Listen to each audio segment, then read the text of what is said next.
하나님 아버지, 오늘도 수요일을 맞이해서 저희 사랑하는 에브리원 처치 형제자매님들 주의 전에 나왔습니다. 이 자리에 모여서 우리가 말씀을 상고하고 함께 나눌 때 성령님이 지혜로 역사해 주십시고 제 말씀 가운데 온전히 주님을 바로 알아가는 시간이 되도록 인도하시옵소서. 부족한 가운데 준비한 말씀이 많이 어긋나고 부족할지라도 주님께서 바로 잡아주시옵시고 10년 가운데 저희를 역사하시사 이 말씀이 주님이 들으시기에도 합당하실 수 있도록 인도하여 주시옵소서. 감사를 드리며 예수님 이름으로 기도했습니다. 아멘.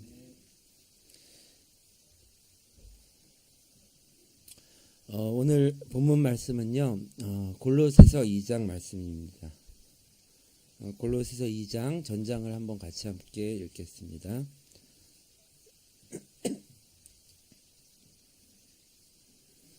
골로새서 2장 말씀입니다. 325페이지 신약성경 325페이지 골로새서 2장 말씀입니다. 함께 읽도록 하겠습니다.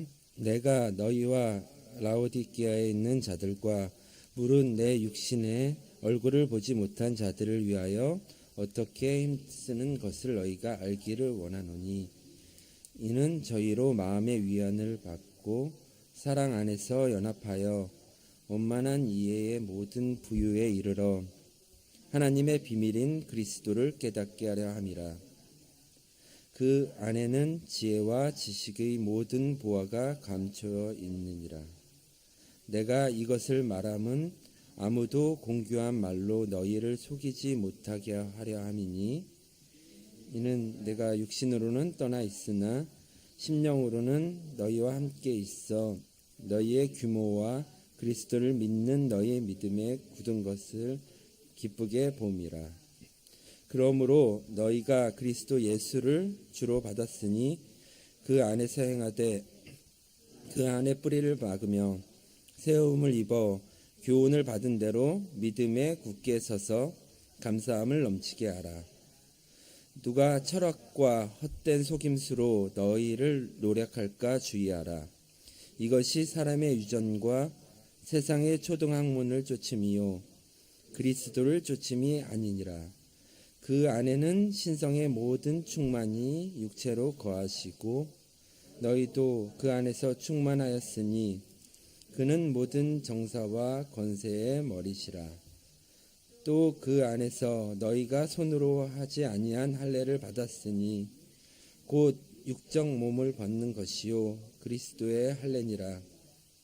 너희가 세례로 그리스도와 함께 장사된 바 되었고 또 죽은 자들 가운데서 그를 일으키신 하나님의 역사를 믿음으로 말미암아 그 안에서 함께 일으키심을 받았느라. 또 너희의 범죄와 육체의 무할례로 죽었던 너희를 하나님이 그와 함께 살리시고 우리에게 모든 죄를 사하시고 우리를 거스리고 우리를 대적하는 의문에 쓴 증서를 도말하시고 제하여 버리사 십자가에 못 박으시고 정사와 권세를 벗어버려 밝히 드러내시고 십자가로 승리하셨느니라.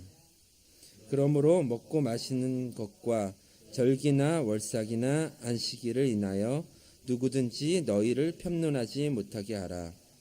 이것들은 장래일의 그림자나 몸은 그리스도의 것이니라. 누구든지 일부러 겸손함과 천사 숭배함을 인하여 너희 상을 빼앗지 못하게 하라.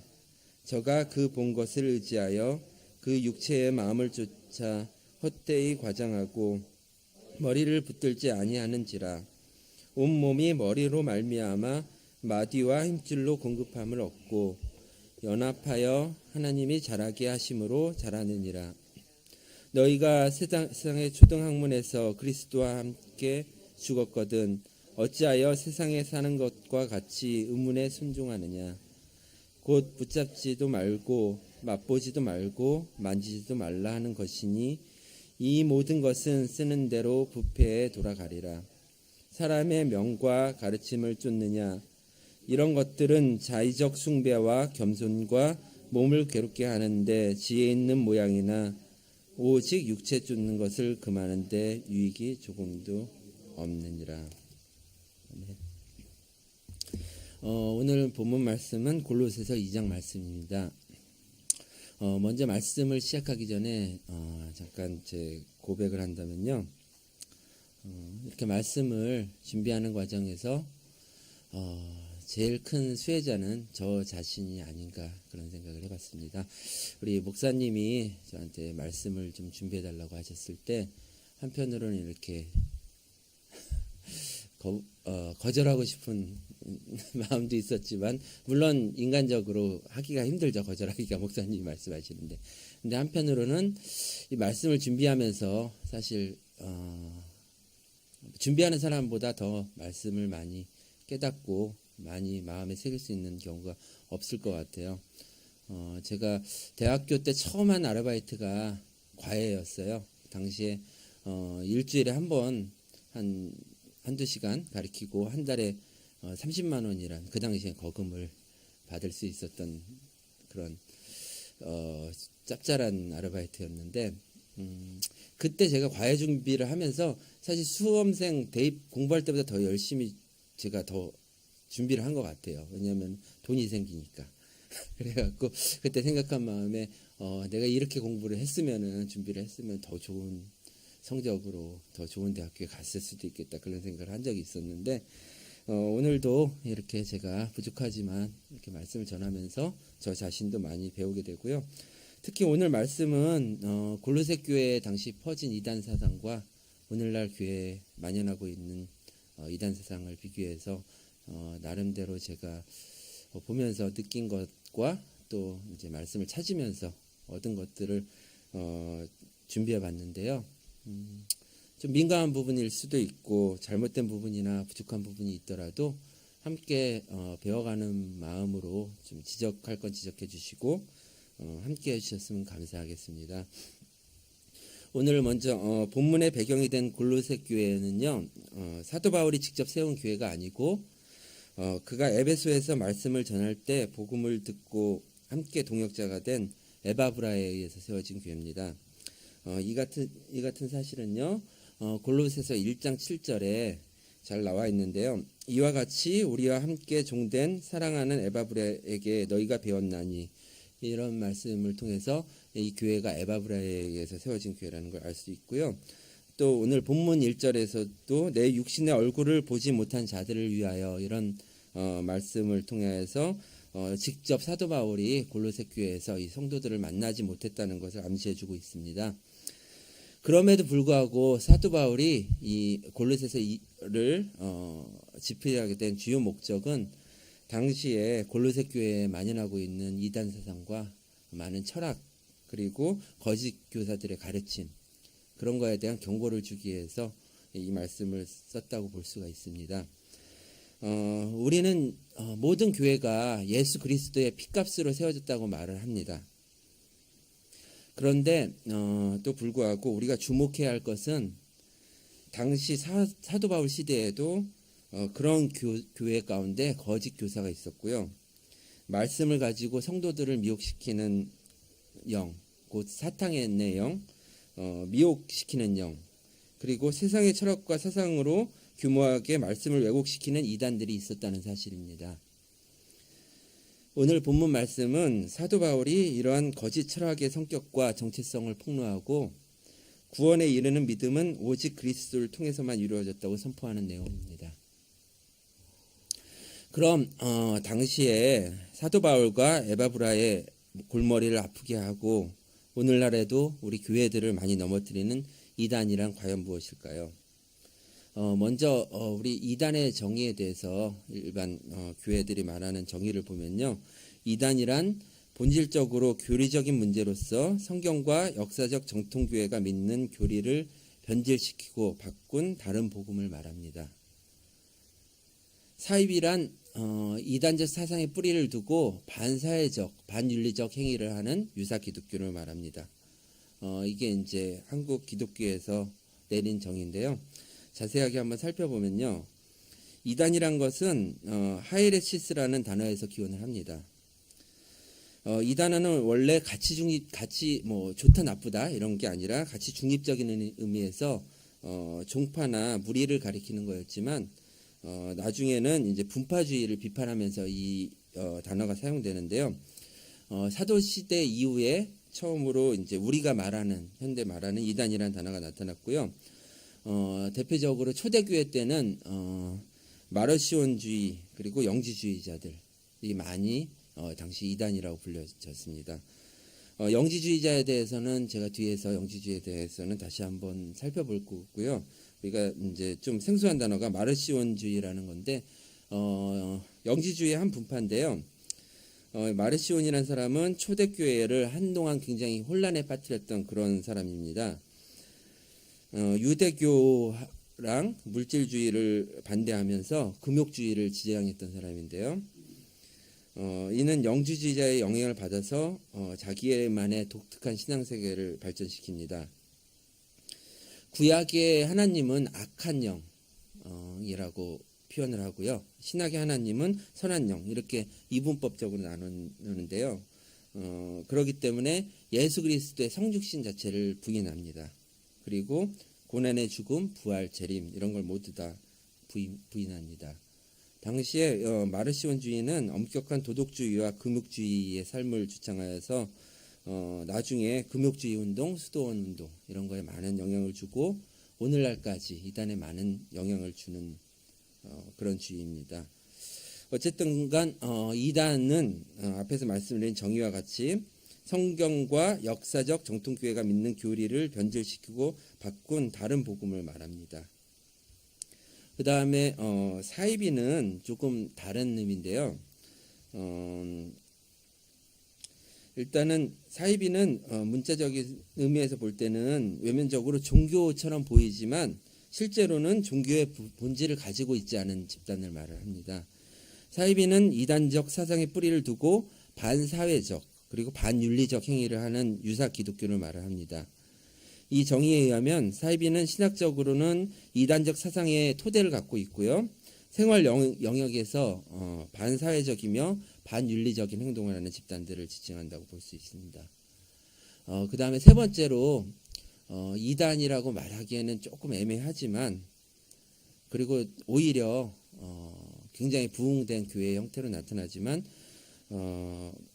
성경을 교묘하게 왜곡시키고 약간씩 그래서 내부적으로는 굉장히 많은 부조리와 부정부패가 있고 또 그런 말씀 가운데서도 조금 성경과 약간씩 변질된 모습을 보이는 그런 모습들도 많이 요즘에 보여지는 게 현실입니다. 그럼 이제 본론으로 들어가서요. 오늘 본문에 나타난 거짓 교사가 가리키는 이단의 모습과 오늘날에 이것이 어떻게 변형되어서 나타나는지 한번 살펴보려 합니다. 우리가 8절 상반절에 보면요. 누가 철학과 헛된 속임수로 너희를 노력할까 주의하라고 하였습니다. 사도 바울은 철학과 헛된 속임수라는 것은 당시에는 골로새 교인들을 현혹하는 영지주의를 말한 것이었고요. 넓은 의미로서는 복음과 반대되는 모든 거짓 교훈들을 말한다고 할 수 있습니다. 당시 골로새 교회도 그랬고 당시 시대에 철학은 상당히 인기가 있었습니다. 그래서 많은 철학자들과 사상가들은 구약과 철학을 절묘하게 조화시키려고 노력을 많이 했습니다. 당시에 헬레니즘의 영향을 받았고 또 유대교의 영향을 받은 골로새 지역에도 이런 철학적 사상들이 팽배했는데요. 먼저 그 중에 대표적인 영지주의를 간단히 설명하자면요. 영지주의란 신의 피조물인 영혼이 악마의 창조물인 물질, 곧 육체에 갇혀 있으므로 영지, 그노시스라고 합니다. 영지를 얻어서 이에서 탈출해야 한다. 이런 말씀인데요. 당시 영주주의자들은 주로 육체는 악하고 영혼은 선하다는 이분법적인 설명을 하고 있습니다. 육체를 신적인 정신을 가두는 감옥으로 비유하면서 내 속에 있는 신학적 지식을 깨닫는 것이 이들의 목표이고 이를 가리켜서 영지라고 하였습니다. 예, 다 이해가 가시나요? 조금 어려운 말들도 나오는데요. 예. 그래서 영지는 객관적일 수가 없었고요. 주관적일 수밖에 없습니다. 헬라어로 영지를 그노시스라고 하는데요. 이거는 지식을 뜻하는 단어인데요. 영적인 깊은 체험에서 나오는 지식을 이야기합니다. 그렇기 때문에 이들은 성경에 기록된 객관적인 하나님 말씀으로는 부족함을 느끼고요. 끊임없이 더 깊고 영적인 것, 그리고 그러나 말로는 할 수 없는 뭔가 심오한 것을 깨닫기 위해 부단히 노력합니다. 이런 영적인 것을 깨닫기 위해서는 객관적인 성경 말씀에 의존하는 것은 한계가 있다고 생각하고요. 궁극적인 영과 육의 합의를 추구하게 되면서 이들은 자연스럽게 직관에 의존하게 되고 궁극적인 판단은 자신의 내면에서 이루어진다고 주장합니다. 이런 기독교의 이단이었던 영지주의자들은 복음의 철학적 요소를 가미함으로써 복음이 더 풍부해진다고 생각했습니다. 그렇지만 실상은 복음을 왜곡시키고 망쳐버렸습니다. 예를 들자면 당시 영지주의자들이 주장한 것 중에 하나가 가연설이라는 게 있습니다. 가연설 또는 도케티즘이라는 명칭은 가연설이란 말은 말 그대로 한자 말 그대로 문머처럼 보이다 이런 뜻인데요. 이 도케티즘은 예수님이 실제적으로 성육신 하신 것을 부인합니다. 단지 인간의 환영적인 모습만을 갖췄다 이런 교리입니다. 그래서 일단은 영지주의에도 이 토케티즘에도 첫 번째 극단적인 가연설은요. 그리스도의 영이 예수라는 인간이 세례를 받을 때 처음 세례요한의 세례를 받을 때 그리스도의 영이 잠시 임했다가 그 전까지는 인간이었죠. 예수님도 단순히 그가 십자가에서 죽을 때 그에게서 떠났다. 이렇게 주장을 합니다. 예, 맞지 않는 말씀이죠. 또 다른 학파에서는요. 예수님의 인성이 완전히 허상에 불과하다고 주장했고요. 십자가에 못 박힌 이 인물 자체가 예수가 아니고 구레나 시몬이라고 주장하는 학파도 있습니다. 그래서 예수님이 십자가에 달리고 고난을 받으신 것은 모두 환상일 뿐이라고 말합니다. 주 110년경에 바실리데스라는 사람은 가연설을 이렇게 주장합니다. 그리스도는 십자가를 지지 않으셨으며 사람들은 그리스도가 고난을 받은 것으로 생각하지만 사실은 구레나 시몬이 대신 십자가형을 당한 것이다. 영지주의의 관점에서 해석하는 그리스도의 가연설은요. 우리가 잘 알다시피 요한복음 1장 14절에 말씀이 사람이 되었다는 성육신 사상과 완전히 대립되는 말씀입니다. 요한이서 1장 7절을 보시면요. 미혹하는 자가 많이 세상에 나왔나니 이는 예수 그리스도께서 육체로 임하심을 부인하는 자라. 이것이 미혹하는 자요 적 그리스도니 이런 말씀이 있습니다. 요한일서 1장에 보면요. 요한일서 4장이요. 예, 죄송합니다.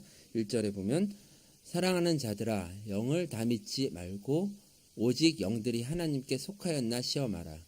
많은 거짓 선지자가 세상에 나왔음이니라. 하나님의 영은 이것으로 알지니 곧 예수 그리스도께서 육체로 오신 것을 시인하는 영마다 하나님께 속한 것이요. 이렇게 말씀하고 있고요. 예수를 시인하지 아니하는 영마다 하나님께 속한 것이 아니니 이것이 곧 적그리스도의 영이니라. 이렇게 말씀하고 있습니다. 그렇기 때문에 당연히 이 가연설을 주장하는 사람들은 쉽게 말하면 적그리스도라고 볼 수 있는 것입니다. 우리들의 신앙의 기준은 성경 말씀입니다. 성경에 분명히 예수님은 하나님의 아들임을 말씀하셨고요. 인간의 몸을 입고 사람의 아들로 태어났다고 말씀하고 있습니다. 그런데 사람들이 생각해 보니까 믿기가 어렵고 이해가 어려운 것입니다. 어떻게 하나님의 아들이 동정녀에게 태어나서 육신을 갖고 우리와 같이 살 수 있나? 하나님은 어떻게 이렇게 더러운 육체를 갖고 태어날 수 있나? 이렇게 말씀하다 생각한 것이 이런 생각을 갖다가 생각해낸 것이 영과 육을 분리하는 이런 가연설이 나타나게 된 배경입니다. 성육신을 부인하게 되는 거죠. 당시 사도 시대가 막을 내리기도 전에 무수한 이단들이 사회에 나타났습니다. 이들은 자신의 이론을 정당화시키기 위하여서 사도들과 그 당시 유명한 자들의 이름을 붙여서 서로 정통성을 주장했고요. 특히 영주주의자들은 자기의 정당성을 주장하기 위해서 여러 가지 경전을 만들기에 이르렀습니다. 당시에 빌립 복음이란 게 있었고요. 진리의 복음, 바울의 묵시록, 이런 경전들이 많이 나왔고요. 영지주의 경전 중 가장 유명한 것이 도마복음이라는 복음도 있었습니다. 저도 한때 그런 질문을 가졌었어요. 성경의 66권을 정경이라 그러고 많은 것들이 없어졌다 그러는데 과연 거기엔 무슨 내용이 있었을까? 왜 이거는 정경이 아니었을까? 이 성경이 어떻게 해서 어차피 사람들이 그거를 정경이다 아니다를 모여서 회의를 하면서 수많은 과정을 거쳐서 가려냈는데 이게 어떻게 된 걸까? 진짜 말씀이 누락되진 않았을까? 그런 인간적인 마음이 들 때가 있었는데요. 마찬가지로 교회사 초창기에는 무엇이 정통이고 무엇이 이단인지를 선별하는 작업이 필수적이었습니다. 마태복음, 마가복음, 도마복음, 바울복음 모든 것이 뒤섞여서 교회에 돌아다니는 시절이 있었습니다.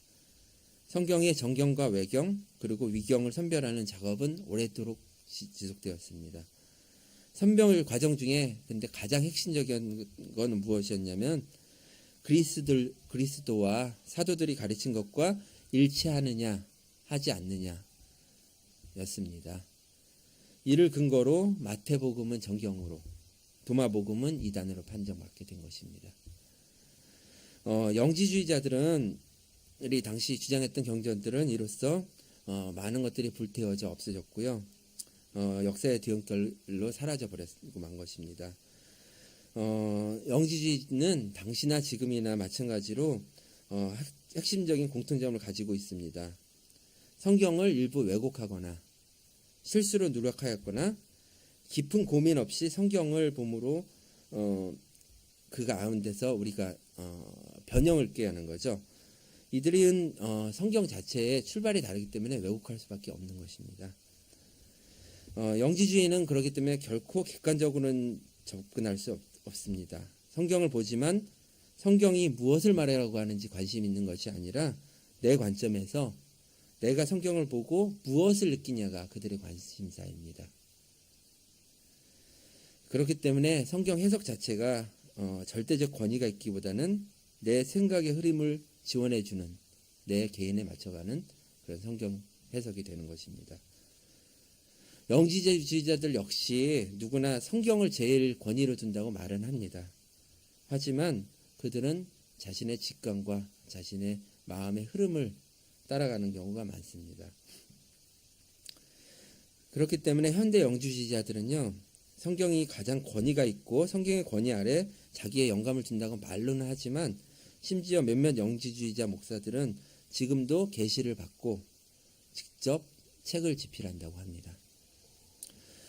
그럼 두 번째로 당시 사도 바울이 하라고 했던 이단의 사상 중에 유대교적 율법주의에 대해 경고한 내용을 살펴보겠습니다. 본문 14절 15절을 다시 한번 읽어보면요. 우리를 거스리고 우리를 대적하는 의문에 쓴 증서를 도말하여 제하여 버리사 십자가에 못 박으시고 정사와 권세를 벗어버려 밝히 드러내시고 십자가로 승리하셨느니라, 이런 말씀이 있습니다. 여기서 의문에 쓴 증서라는 무엇일까요? 여기서 말하는 의문은 퀘스천 그 의문이 아니고요. 당시 말하자면 법조문 같은 걸 말하는 것입니다. 즉 이 의문이란 것은 율법을 말을 합니다. 율법의 기능과 역할은 범죄함으로써 타락한 인간의 죄를 고발하고 죄를 결과를 밝힘으로써 대가에 대해 형벌을 선고하는 것입니다. 하지만 하나님께서는 그 율법을 무효화시키셨습니다. 그리스도께서 모든 율법의 형량을 감당하시고 십자가에 대속하셨기 때문입니다. 우리를 거스리고 불리하게 하는 의문으로 쓴 증서를 도말하여 버리시고 제하여 버리사 십자가에 못 박으시고 라는 표현이 그 말입니다. 주님이 십자가에 못 박힘은 율법이 십자가에 못 박힘을 뜻하며 율법의 폐지를 말합니다. 따라서 그리스도 안에 있는 성도들은 더 이상 율법 아래에 있지 않아 그것의 제약을 받지 않습니다. 그럼에도 불구하고 오늘날 또다시 이런 율법주의가 판을 치는데요. 우리가 시간에 잠깐 짚고 넘어갈 게 신율법주의라는 것입니다. 신율법주의란 17세기 말에 형성된 새로운 율법주의로서 반율법주의에 대한 반동으로 등장한 신학사상입니다.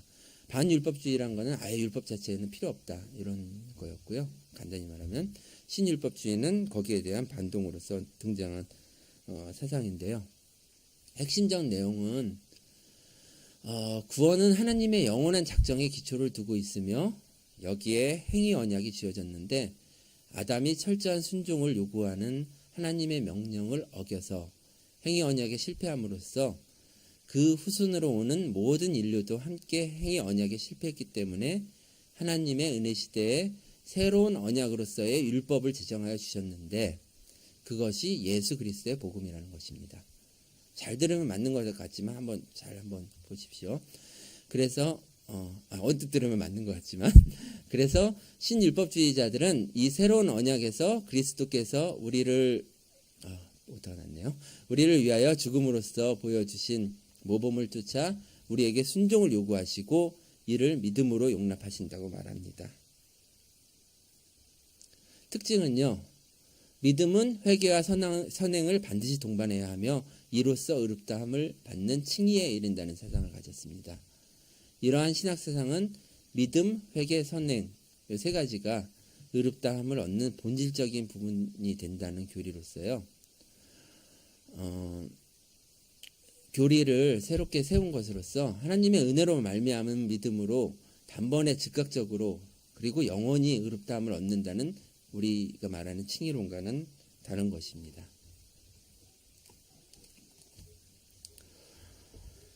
이들은 오직 믿음으로만 구원받는다는 성경적인 신앙을 인정하는 것처럼 보이지만 그 믿음은 선행을 수반하지 않으면 구원받을 수 없다고 논리를 펴서 주장합니다. 신율법주의는 결과적으로 율법주의의 또 다른 형태에 불과합니다. 왜냐하면 그리스도인을 복음이라는 이름으로 새로운 언약으로서의 율법에 묶어놓고 행위구원, 행위공로를 말하기 때문입니다. 이것은 하나님의 은혜로 의롭다 하심을 얻으며 오직 믿음으로만 구원을 얻는다는 오직 의인은 믿음으로 살리라는 말씀과는 전혀 다른 것입니다. 그럼에도 불구하고 많은 교회들이 이 신율법주의에 빠져 매료되고 있습니다. 그럼으로써 참된 교회가 아닌 거짓 교회로 전락해가고 있는 실정입니다. 이들은 야고보서를 예를 들어서 행함으로써 우리가 구원 얻었다는 믿음을 증명해야 된다는, 그래서 행함이 없는 믿음은 참된 믿음, 산 믿음이 아닌 죽은 믿음이라는 말씀을 가지고 교묘하게 믿음만 가지고는 구원을 받을 수 없다고 말하고 은혜로 얻은 구원론 자체에 대한 모순을 주장합니다. 오늘 본문 20절을 잠깐 볼까요? 20절을 보면요. 너희가 세상의 초등학문에서 그리스도와 함께 죽었거든 어찌하여 세상에 사는 것과 같이 의문에 순종하느냐고 합니다. 여기서 말하는 의문은 아까 말씀했듯이 율법입니다. 우리가 예수 그리스도를 믿는다는 것은 우리가 예수 그리스도와 함께 죽었고 함께 장사되었으며 함께 부활했기 때문에 곧 십자가로 승리했기 때문에 세상의 초등학문에 다시 순종할 필요가 없다는 것입니다. 그럼에도 불구하고 골로새 교회 성도들이 거짓 선생들의 미혹에 넘어가서 십자가의 복음을 버리고 세상의 초등학문을 쫓고자 하는 것입니다. 그리하여 바울은 어찌하여 세상 초등학문에 속하는 의문에 순종하느냐고 책망하는 것입니다. 우리를 거스리고 우리를 대적하는 의문에 쓴 증서를 도말하여 제하여 버리사 우리를 십자가에 못 박으시고 라고 말했습니다. 고린도전서 15장 55절 56절을 보면요. 사망아 너의 이기는 것이 어디 있느냐, 사망아 너의 쏘는 것이 어디 있느냐, 사망에 쏘는 것은 죄요. 죄의 권능은 율법이라고 말씀하십니다. 사망의 화살이 우리에게 날아오는데 그 사망에 쏘는 것이라 그러니까 화살 같은 거겠죠. 우리에게 날아오는 것인데 그것이 쏘는 것이 죄라고 했고 그 죄의 권능은 율법이라고 말씀하십니다. 그런데 그 율법을 우리는 우리 주 예수 그리스도를 말미암아 우리에게 이김을 주신다고 하셨으니까요. 결과적으로 그 쏘는 사망의 화살을 예수 그리스도께서 대신 맞으신 것입니다. 그렇기 때문에 우리는 예수 그리스도 안에서 더 이상 이런 의문에 쓴 율법이 사망의 힘을 발휘하지 못하는 것입니다. 그렇기 때문에 뒤에 나오는 먹고 마시는 것이나 날과 달과 절기나 월삭이나 안식일로 편론하지 못하게 하는 것입니다. 십자가의 승리의 복음을 깎아내리고 헐뜯지 못하게 하자는 것입니다. 일부러 겸손함이나 천사 숭배 사상을 의지하지 말고 예수님만 바라보라는 것입니다. 예수님께서 이루신 이 일은 우리 아무 행함 없이 우리가 받은 은혜입니다. 그래도 뭐 내가 믿지 않았냐 뭐 이렇게 말씀하시는 분도 있을 수 있겠지만 믿음이란 은혜의 선물이기 때문에 어느 누구도 자기의 행위를 자랑할 수 없습니다. 그럼에도 불구하고 사도시대의 우후죽순처럼 이단이 퍼져나간 것처럼 오늘날 성경의 66권이 완성된 오늘날에도 여러 가지 형태로 성경 가운데 성경을 미혹시키고 이단들이 많이 판을 치고 있는 것이 사실입니다. 본문 말씀 2장 8절에서 사도 바울은 노력하다라는 표현을 쓰는데요. 노력하다는 말은 전쟁에서 주로 무언가를 빼앗다 이런 뜻이잖아요. 포로를 전리품으로 보는 것 같이 이단들이 우리 교인들을 성도들을 그리스도로부터 떨어지게 해서 죄의 노예로 획득하는 차원으로 보았기 때문에 사도 바울은 노력하다는 단어를 쓴 것 같습니다. 골로새 교회의 문제가 된 영지주의, 율법주의, 금욕주의 그리고 천사숭배 사상. 잠깐 천사숭배 사상을 말한다면요, 이것은 뭐냐면요, 당시에 하나님께 직접 기도를 드리는 게 아니라 천사를 통해서 천사가 중보자 역할을 했다는 거죠. 감히 인간이 하나님과 1대1로 대면할 수가 없었기 때문에 하나님이 보내신 천사의 영을 우리는 이렇게 기도를 하고 천사에게 기도를 해요. 훗날 천주교에서도 지금 아직도 신부님을 통해서 고해성사를 하는 것과 비슷하다고 보시면 되는데요. 그게 겸손한 것처럼 보이지만 실질적으로는 아무런 쓸모없는 유익이 없는 행위라고 성경은 말씀하십니다. 오늘날은 이런 영지주의, 율법주의, 금욕주의, 천사숭배 사상뿐만 아니라 많은 형태로 또 이단이 나타나는데요. 잠시 살펴본 신율법주의뿐 아니라 또 신사도운동 그리고 번영신학, 극단적 세대주의적 종말론 이렇게 많은 형태의 이단으로 또 나타나고 있습니다. 먼저 요즘 교회에 많이 나타난 것 중에서 신사도운동을 들 수 있는데요. 이게 사실은 말하기가 조금 거북한 부분이 있는 게 실질적으로 많은 대형 교회들이 신사도운동에 영향을 많이 받고 있고요. 또 그 다음에 번영신학 그리고 세대주의적 종말론, 극단적 세대주의적 종말론 많은 영향을 받고 있는 것이 사실입니다. 먼저 신사도운동을 살펴보면요, 신사도운동이란 것은 문자 그대로 성경시대의 사도와 선지자가 현 시대에도 존재한다는 것을 일단 기본 핵심 사상으로 갖고 있는데요. 에베소서 4장 배자가 못하네요. 또 11절 말씀에 보면 그가 혹은 사도로 혹은 선지자로 혹은 복음 전하는 자로 혹은 목사와 교사로 주셨으니 이 말씀을 근거로 해서 현재에도 사도로 선지자로 우리 부름을 받는다고 주장을 하고 있고요. 또 사도 바울은 비록 12사도가 아니지만 사도의 직분을 갖잖아요. 그렇기 때문에 오늘날에도 계속해서 사도가 나온다고 주장하고 있습니다. 이 신사도 운동은 2001년경서부터 제2 사도 시대를 맞이했다고 주장하는 피터 와그너라는 사람에 의해서 널리 퍼지게 되는데요. 이분은 작년 10월 달에 별세하신 걸로 알고 있습니다. 어쨌든 이 피터 와그너 같은 신사도 운동가들의 특징은요. 집회에서 직통 개시, 입신, 치유, 집단 방언 등의 현상을 주로 나타내고 있는데요. 잠깐 사진을 보시면요. 이 사진은 지금 집단으로 입신한 사진입니다. 입신이란 거는 천국을 보는 거예요. 잠깐, 그러니까 우리가 혼절과 비슷한데 단순한 혼절이 아니고 잠깐 영의 세계를 체험하는 입신. 이것도 마찬가지로 지금 집단으로 이런. 근데 이게요. 놀라운 것은 어떤 이단 교회 모습이 아니고요. 한국의 대형 교회의 모습입니다. 여러분들 이름만 되면은 다 알만한 굉장히 큰 대형 교회의 모습입니다. 근데 어느 교회라고 또 말하기가 그렇지만 이 어떤 이단의 집단의 모습이 아니에요. 은사 초청 집회 밑에 보면은 사모한 대부분이 방언을 받았습니다. 이렇게 됐는데요.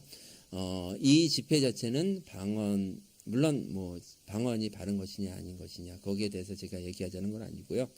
이게 굉장히 큰 대형 교회들의 모습입니다. 이로써 부흥이 빨리 되는 거죠.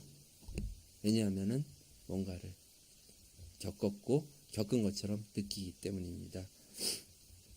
구체적으로 신사도 운동에서 주장하는 내용을 보면요.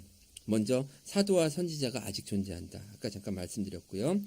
그 다음에 성경 외에 직통 계시, 예언이 아직도 존재한다. 이런 말씀을 합니다. 직통 계시란 하나님으로부터 바로 내가 영적으로 계시를 받는 거예요.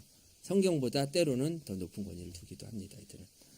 그 다음에 기적과 표적의 집회를 강조합니다. 그리고 안수를 통해서 성령과 은사, 능력의 전이를 시킬 수 있다. 전이를 임파테이션이라고 그러는데요. 성령이 손을 통해서 전이된다고 말합니다. 내가 성령을 받아서 안수할 때 성령이 사람과 사람으로 전이가 된다고. 성령은 물질적인 존재가 아니기 때문에 전이가 될 수 없습니다. 세상을 그 다음에 종교, 경제, 문화, 정치, 교육 등 7개의 권역으로 나눠서 이 모든 분야를 신사도 운동의 교회가 지배하고 통치하여서 지상에서 하나님의 나라를 이루면 예수가 재림하신다. 그런 주장을 하기도 합니다. 그 다음에 교회의 부흥과 성장을 위하여서 정통신학은 더 이상 필요하지 않으며 이단 교리와 사상도 모두 수용하고 받아들여야 한다고 말하고 있고요. 개방신학이라고 하죠. 종말적으로서 정말 신사도 운동의 교회가 크게 부흥하며 다수의 종말에 온다고 주장합니다. 그리고 지금도 구약과 같이 중보자가 있어서 예언적 중보기도를 할 수 있다고 말을 하고요. 직통 계시를 강조하고 이들의 설교 중에 설교자들을 보면요. 지금 하나님이 나에게 말씀하십니다. 이런 표현을 많이 써요. 지금 하나님이 저에게 말씀하십니다. 그런 다음에 여러분 설교가 시작됩니다. 계속해서 하나님께 영적인 계시를 받는다는 그런 뉘앙스를 풍기면서 설교를 하죠. 설교자가.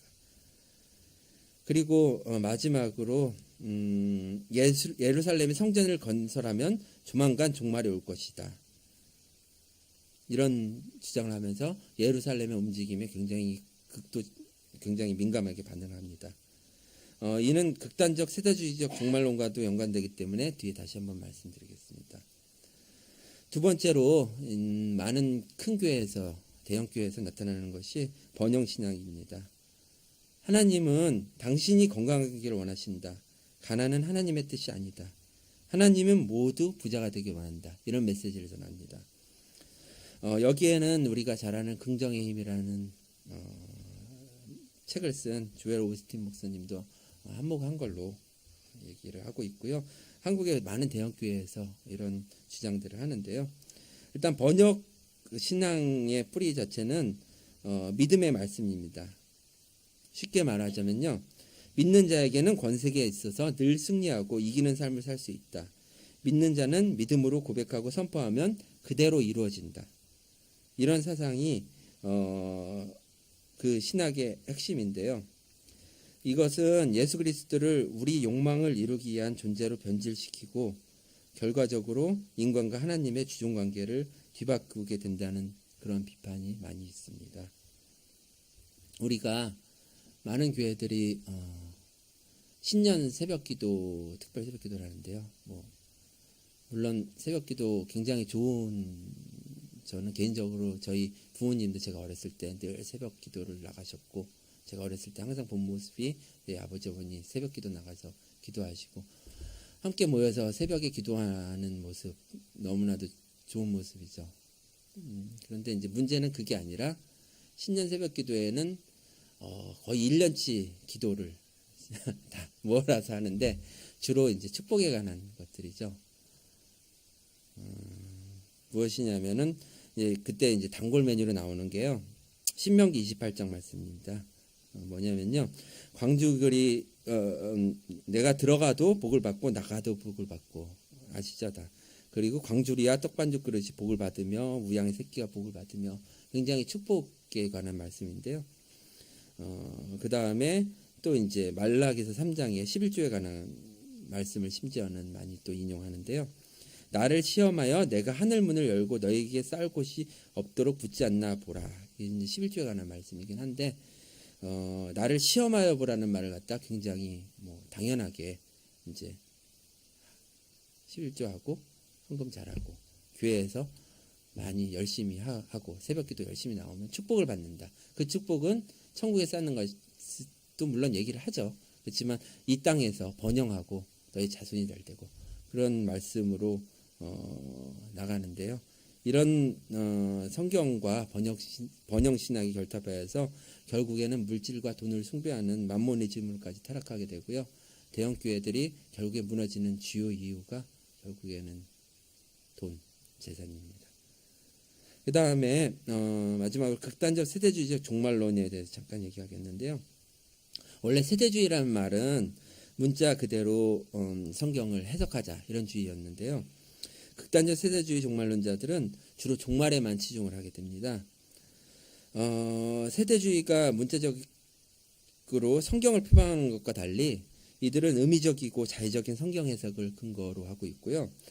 어떤 특별한 상황과 징조를 만들어서 임박한 종말을 주장함으로써 시한부 종말론까지 발전하게 됩니다.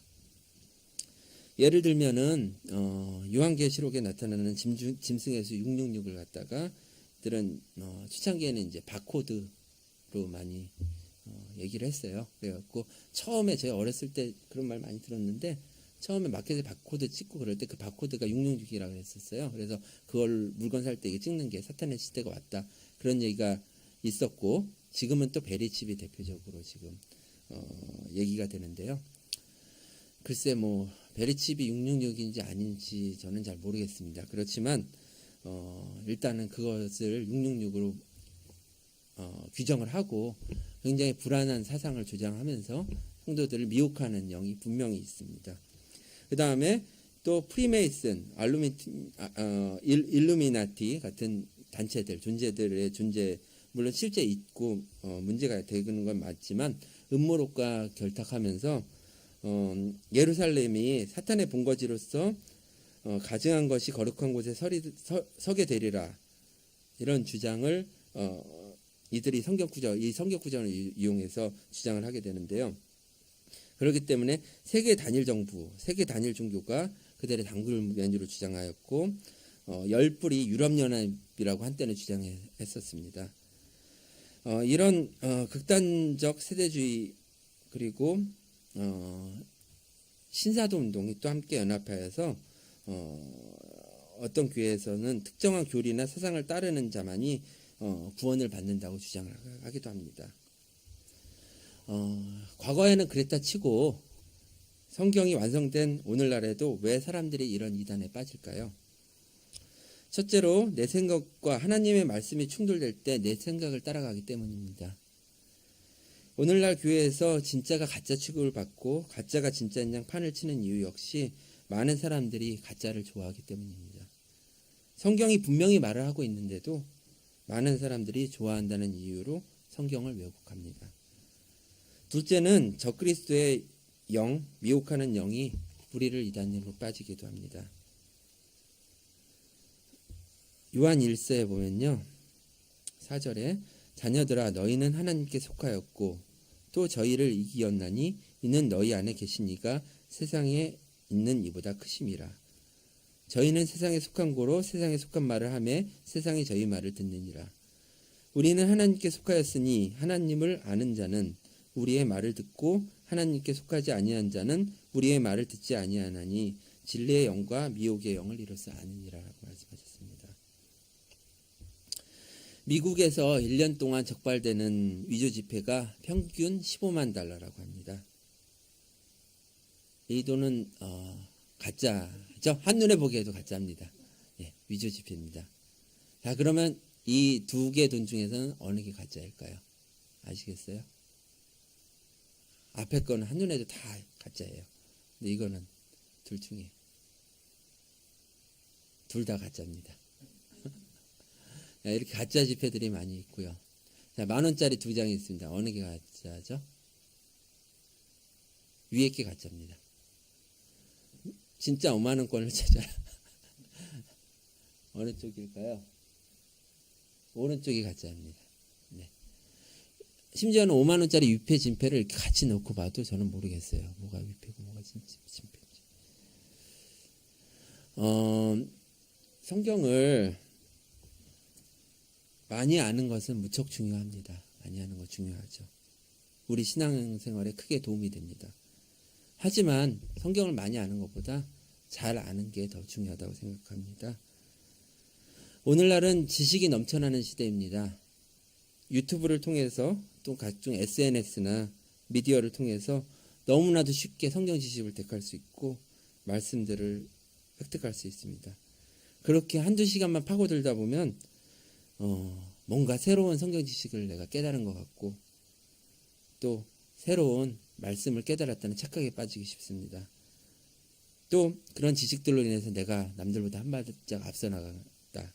혹은 크고 비밀한 것을 깨달았다. 이렇게 착각하기 쉽습니다.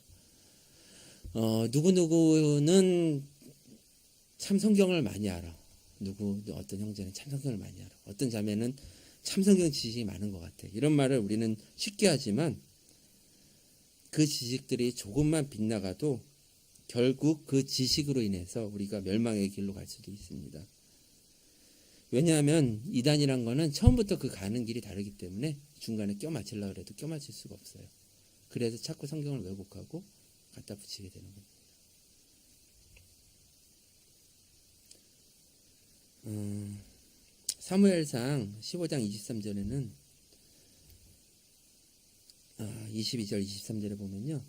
사무엘이 가로되 여호와께서 번제와 다른 제사를 잠깐만요. 전에 거. 죄송합니다.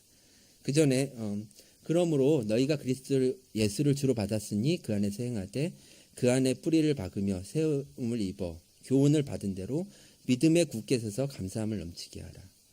누가 철학과 헛된 속임수로 너희를 노력할까 주의하라. 이렇게 말씀하십니다. 주 예수 그리스도를 영접하는 것이 구원입니다. 요한복음 1장 12절에 영접하는 자 곧 그 이름을 믿는 자에게는 하나님의 자녀가 되는 권세를 주셨으니 여기에 교회의 기초가 있습니다. 사무엘상 15장 22절 23절에서는요. 어떤 내용이 나오냐면요. 우리가 잘 아는 순종이 제사보다 낫고 듣는 것이 수영의 기름보다 나으니라는 말씀이 있습니다. 이 말씀은 하나님이 사울왕에게 아말렉을 진멸하라고 할 때 아말렉이 어떤 행동을 하죠? 아말렉이란다.